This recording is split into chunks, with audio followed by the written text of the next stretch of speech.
Hello guys, നമ്മളിന്ന് വന്നിരിക്കുന്നത് ഒരു സൂപ്പർ ഷോർട്ട്സ് ആയിട്ടാണ്. നമ്മളിന്ന് ഇത് വേൾഡ് ബിഗ്ഗസ്റ്റ് ഐസ്ക്രീം കഫേയിലാണ് വന്നിരിക്കുന്നത്. അപ്പോൾ ഇത് പട്ടായയിലാണ് കേട്ടോ. തായ്ലൻഡിൽ പട്ടായയിലാണ് നമ്മളിപ്പോൾ ഉള്ളത്. ഇതാണ് വേൾഡസ്റ്റ് ഐസ്ക്രീം കഫേ.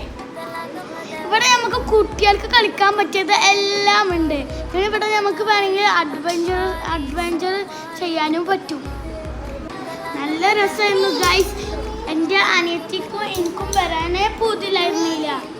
കാരണം അവിടെ എനിക്ക് നല്ല അഡ്വഞ്ചേഴ്സ് ചെയ്യാൻ പറ്റി. പിന്നെ എൻ്റെ അനിയത്തിക്കും അതുകൊണ്ട് അനിയത്തിക്കും എനിക്കും വരാൻ അവിടുന്ന് തീരെ പൂതിയിലായിരുന്നു. ലാസ്റ്റ് ഇങ്ങനെയൊക്കെ ഞാൻ വന്ന് എന്തായാലും മാക്സിമം അടിച്ച് പൊള്ളിച്ചിട്ടുണ്ട്. അപ്പൊ അടുത്ത ഷോർട്സ് ആയിട്ട് വീണ്ടും കാണാൻ. Bye bye.